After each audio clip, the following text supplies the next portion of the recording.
Hello, আসসালামু আলাইকুম। Welcome to my channel. আমি মাশকুরা আক্তার। আবার নতুন একটা ঈদের রেসিপি নিয়ে আপনাদের মাঝে হাজির হলাম।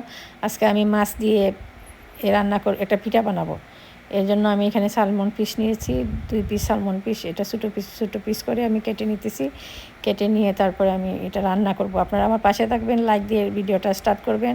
প্লিজ পুরো ভিডিওটা দেখবেন, না দেখলে বুঝতে পারবেন না আমি কীভাবে রান্না করেছি আর কীভাবে পিঠাগুলো বানিয়েছি। এখন আমি একটা ফ্রাই প্যানের মধ্যে তেল দিয়েছি। তেল দিয়ে আমি এটার মধ্যে পেঁয়াজ কুচি দিয়েছি। পেঁয়াজ কুচি দিয়ে তারপরে আমি এটার মধ্যে লবণ দেবো আর একটু রসুন বাটা দেবো। প্লিজ আমার পুরো ভিডিওটা দেখবেন, স্কিপ করবেন না। যদি স্কিপ করেন আপনাদেরই ক্ষতি।